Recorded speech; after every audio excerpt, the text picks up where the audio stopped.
जय हिंद दोस्तों। आज के इस इम्पॉर्टेंट लेक्चर में हम सभी डिस्कस करने वाले हैं गौतम बुद्ध से रिलेटेड टॉप 50 क्वेश्चन।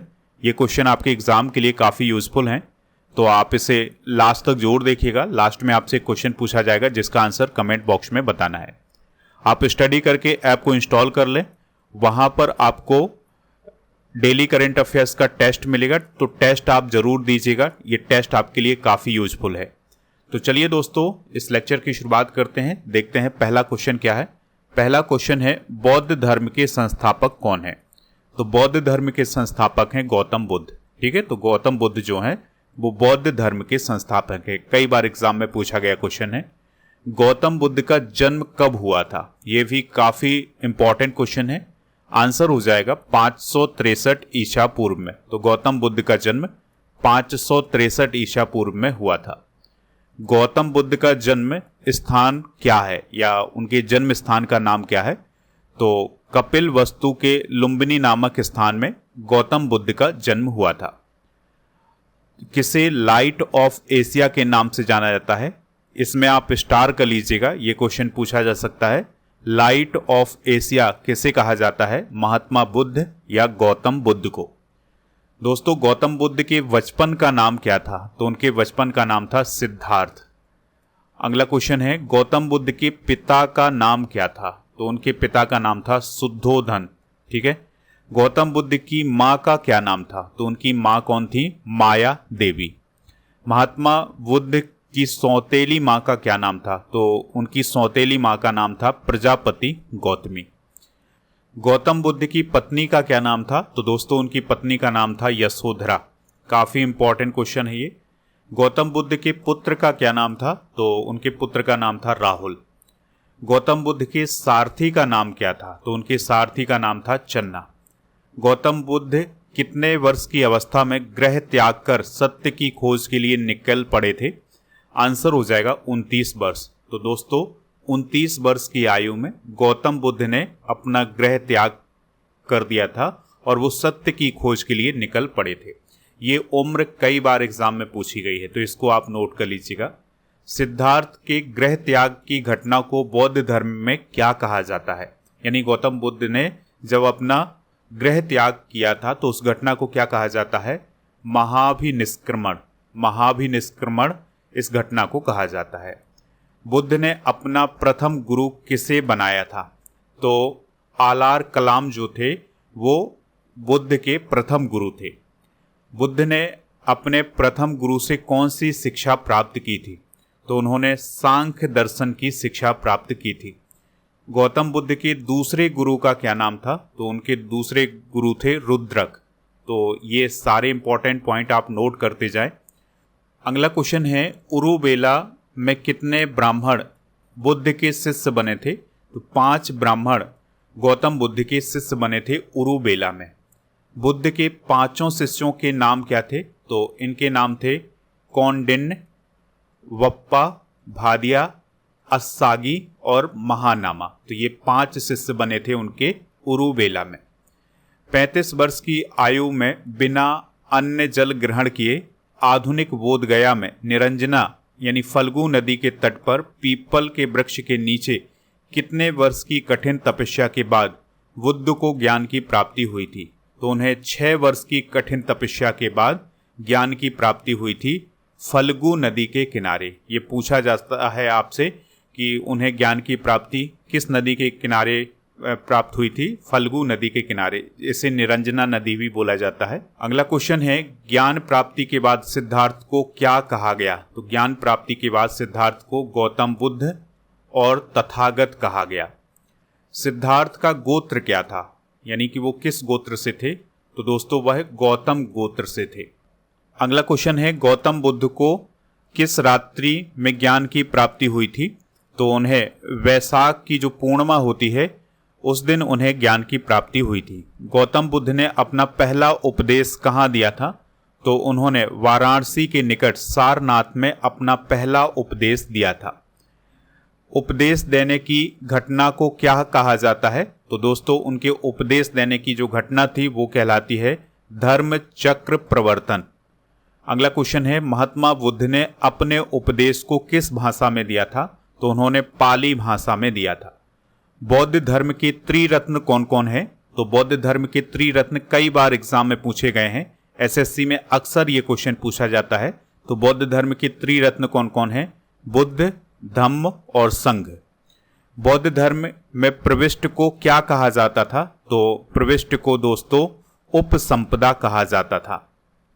अगला क्वेश्चन है, बुद्ध के अनुसार देवता गण भी किस सिद्धांत के अंतर्गत आते हैं? तो वह कर्म के सिद्धांत के अंतर्गत आते हैं। बुद्ध ने तृष्णा की घटना को क्या कहा है? तो बुद्ध ने तृष्णा की घटना को निर्वाण कहा है। बुद्ध के अनुयायी कितने भागों में बटे थे? तो इनके अनुयायी 2 भागों में बटे थे, एक भिक्षुक और दूसरे उपासक। जिस स्थान पर बुद्ध को ज्ञान की प्राप्ति हुई थी वह स्थान क्या कहलाया? तो उसे बोध गया बोला गया, जो कि बिहार में स्थित है। महात्मा बुद्ध की मृत्यु कब और कहाँ हुई थी? तो महात्मा बुद्ध की जो मृत्यु है वो 483 ईसा पूर्व में कुशीनगर उत्तर प्रदेश में हुई थी। महात्मा बुद्ध की मृत्यु की घटना को बौद्ध धर्म में क्या कहा जाता है? काफी इंपॉर्टेंट क्वेश्चन है। आंसर हो जाएगा महापरिनिर्वाण। महात्मा बुद्ध द्वारा दिया गया अंतिम उपदेश क्या था? तो उनका अंतिम उपदेश था, सभी वस्तुएं क्षरणशील होती हैं, अतः मनुष्य को अपना पथ प्रदर्शक स्वयं होना चाहिए। प्रथम बौद्ध संगीति किसके शासनकाल में हुई थी? तो ये अजात शत्रु के शासनकाल में हुई थी। तृतीय बौद्ध संगीति कहाँ हुई थी? तो दोस्तों ये पाटलिपुत्र में हुई थी। गौतम बुद्ध के सबसे प्रिय और आत्मीय शिष्य कौन थे? तो उनके सबसे प्रिय और आत्मीय शिष्य थे आनंद। बौद्ध धर्म को अपनाने वाली प्रथम महिला कौन थी? तो वो थी गौतम बुद्ध की जो सौतेली माँ थी, प्रजापति गौतमी। भारत के बाहर बौद्ध धर्म को फैलाने का श्रेय किस राजा को दिया जाता है? तो ये सम्राट अशोक को दिया जाता है। बुद्ध के प्रथम 2 अनुयायी कौन थे? तो बुद्ध के प्रथम 2 अनुयायी थे कालिक और तपाशु। बौद्धों का सर्वाधिक पवित्र त्योहार क्या है? तो बौद्धों का सर्वाधिक पवित्र त्योहार बैसाख पूर्णिमा होती है। बैसाख पूर्णिमा किस नाम से विख्यात है? तो इसे बुद्ध पूर्णिमा भी कहा जाता है।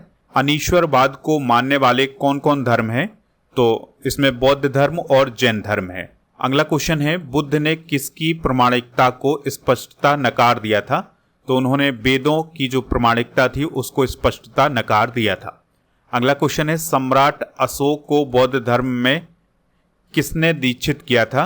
तो इसे मोगली पुत्र तिस्सा ने दीक्षित किया था। चतुर्थ बौद्ध संगीति कहाँ हुई थी? तो चतुर्थ बौद्ध संगीति कुंडलवन कश्मीर में हुई थी। तो ये थे दोस्तों बौद्ध धर्म से संबंधित 50 इंपॉर्टेंट क्वेश्चन। आप इनको नोट कर लीजिएगा, बार बार देखेंगे तो आपकी रिवीजन भी हो जाएगी और आप स्टडी करके ऐप को इंस्टॉल जरूर करें। अब आपको कमेंट बॉक्स में ये बताना है कि गौतम बुद्ध को ज्ञान की प्राप्ति कहाँ हुई थी। ठीक है, इसका आंसर आप कमेंट बॉक्स में जरूर बताइएगा। आप स्टडी करके ऐप को इंस्टॉल कर लें। प्रीमियम कोर्स वाले ऑप्शन पर जाएं, लूसेंट जीके फाउंडेशन कोर्स आपको यहाँ पर मिलेगा। तो इस कोर्स को आप ज्वाइन कर सकते हैं। FEB 600 कूपन कोड यूज करना है। इसमें आपको लूसेंट के सभी टॉपिक मिल जाएंगे और इसमें फ्री मिलेगा 18,000 से अधिक topic by subject by test series, 12 महीने का मंथली टेस्ट, 12 महीने के मंथली करंट अफेयर्स की ई बुक। प्रीमियम कोर्स वाले ऑप्शन पर आपको राजा गुप्ता सर का अर्जुन GS फाउंडेशन बैच भी मिल जाएगा। इसके लिए आपको कूपन कोड यूज करना है होली 900, तो आपको इसमें छूट मिल जाएगी। ये वाला कूपन कोड यूज नहीं करना है, होली 900 कूपन कोड यूज करना है। इस कोर्स की वैलिडिटी है 3 साल की। इसमें पॉलिटी, ज्योग्राफी, इकोनॉमिक, साइंस, इन सभी टॉपिक को विस्तार से समझाया जा रहा है। इसमें भी वही सब फ्री मिलेगा जो लूसेंट वाले कोर्स में मिलेगा। प्रीमियम कोर्स वाले ऑप्शन पर आपको बहुत सारे कॉम्बो पैक मिल जाएंगे, तो कॉम्बो पैक को आप जरूर ज्वाइन करिएगा। और इसके अलावा जो मंथली करेंट अफेयर्स की ई बुक होती है वो आपको हिंदी और इंग्लिश दोनों मीडियम में कॉम्बो पैक के साथ मिल जाएगी। यानी कि आप अलग से भी खरीद सकते हैं और इसका कॉम्बो पैक भी खरीद सकते हैं। ठीक है, तो कॉम्बो पैक में हर महीने इसका अपडेट आ जाया करेगा। टेस्ट सीरीज वाले ऑप्शन पर 12 महीने के मंथली करेंट अफेयर्स की टेस्ट सीरीज, 10,000 से अधिक जीके जीएस की क्वेश्चन की test series, computer special test, daily current affairs का टेस्ट और करेंट अफेयर्स का मॉक टेस्ट, ये आपको मिल जाएगा। डेली करेंट अफेयर्स का मॉक टेस्ट क्यों आपके लिए यूजफुल है? क्योंकि जब आप ये टेस्ट देते हैं इसके बाद इस प्रकार से रैंकिंग भी जारी की जाती है। ठीक है, तो आप इस टेस्ट को जरूर दीजिएगा। और दोस्तों, ई बुक वाले सेक्शन पर आपको monthly current affairs, yearly current affairs, half yearly current affairs, GK GS के क्वेश्चन की जो ई बुक है वो आपको यहाँ पर मिल जाएंगी। जितनी भी हमारी ई बुक पीडीएफ है वो आपको ई बुक वाले सेक्शन पर मिल जाएंगी। तो इन सभी को जा करके जरूर ज्वाइन कीजिएगा, जरूर प्राप्त करिएगा। इसके अलावा आप हमारे टेलीग्राम चैनल को ज्वाइन कर लें जिसका नाम स्टडी कर ऑफिशियल है। ई बुक वाले सेक्शन पर आपको जीके जीएस की ये सारी ई बुक मिल जाएंगी, हिंदी इंग्लिश दोनों मीडियम में है, तो इनको प्राप्त कर लीजिएगा। 1000 स्टैटिक जीके की PDF, 1000 topic wise current affairs की पीडीएफ, ये सभी आपको ऐप पर मिलेंगी। इसके अलावा हमारे जितने भी सोशल मीडिया प्लेटफॉर्म हैं जैसे फेसबुक, इंस्टाग्राम और व्हाट्सएप चैनल, इन सभी पर भी हमें फॉलो कर सकते हैं। सभी का लिंक डिस्क्रिप्शन बॉक्स में दिया गया है। टेस्ट पास वाले ऑप्शन पर आपको हर एक एग्ज़ाम के लिए टेस्ट मिल जाएंगे, जैसे टीचिंग एग्ज़ाम, बैंकिंग एग्ज़ाम, जितने भी एग्ज़ाम हैं इन सभी के लिए आपको टेस्ट मिल जाएंगे। यहाँ पर 4000 से ज़्यादा टेस्ट हैं 1 साल की वैलिडिटी के साथ।